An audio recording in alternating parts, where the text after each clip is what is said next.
Tonight is about remembrance at Honolulu's Capitol Modern, where the transgender community and their allies gather, honoring those that have lost their lives to violence this year so far. As our country's administration shifts, the rights of transgender individuals face uncertainty like never before. In his own words, President-elect Donald Trump has vowed to take action against what he views as left-wing gender insanity being pushed on our children. Here in Hawaii, where gender nonconformity was normalized in indigenous culture, his promises threaten a tight-knit trans community. Hawaii Health and Harm Reduction Center's Youth Services Case Manager Amadeus Hill works directly with trans youth, providing guidance and resources to those in need.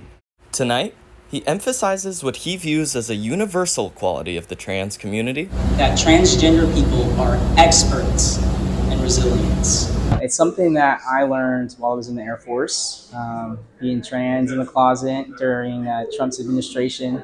Knowing he was trans, but lacking the courage to come out, Amadeus spent his first 6 years in the Air Force as a woman. The last year of my time in the military was hell, but I did it as Amadeus. When I look back at everything, I'll remember that. After coming out, Amadeus was met with mixed reactions from his peers, many of whom found it difficult or refused to respect the new name and pronouns of someone they had known for years. I know that the folks who are still in the military, it's probably some scary times for them. HHHRC's Madeline Sesepasara called on attendees to participate in an interactive activity, lining up to honor the memories and read the names of the roughly 350 trans individuals killed by violence or suicide this year. For Maddie, tonight provides a crucial opportunity to educate a broader community about trans folks and, our rights as individuals and making sure that, people are not killing us or, trying to harm us. Maddie feels lucky for the love and support her parents provided throughout her transition, yet she is no stranger to adversity due to her identity. I've been teased. I've been told that you're never going to amount to anything. I've been turned down from jobs before I even changed my name. No one wanted to hire me. Maddie was left unemployed and struggling to feed her 2 small boys. It led me down a path that I didn't want to go to, which was prostitution, dealing drugs. Those were things I was never proud of doing, but I had to do it because no one was hiring me. I had to survive. Thankfully, Maddie and Amadeus have found their place giving back to their community. In Hawaii, a community with more trans people per capita than anywhere on the U.S. continent, something Amadeus notes is no accident. Historically, the native Hawaiian worldview abstracted gender, beyond the male-female Western binary of understanding.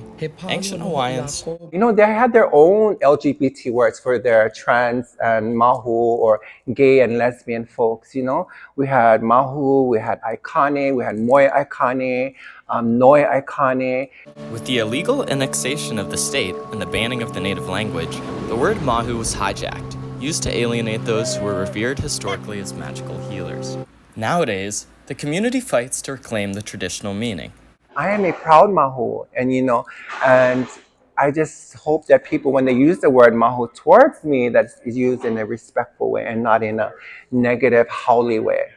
Born and raised on Oahu, Christian activist Kelly Kadena spends her Saturday mornings with her family at Planned Parenthood, spreading their faith.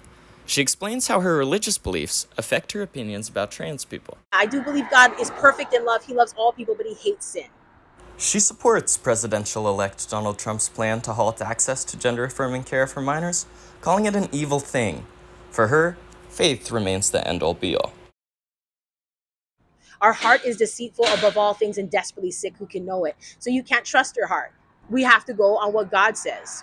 At the Capitol Modern, news of Trump's election caused different reactions. I was hella worried. I cried. But I had to remember where we live. I hate the fact that he's back in the office. But we're gonna fight like hell. We're definitely gonna fight like hell. Amadeus was also confident. We'll never stop. I'll never stop fighting for who I am. And I'm not going anywhere. I'm not fleeing the U.S. I'm right here, and I plan to be, because I deserve to be. We all deserve to be here and deserve to be loved. We pick ourselves up. We show that resiliency, and we come together, and we just show up in the face of adversity. Michael Ramras for the Mānoa Mirror.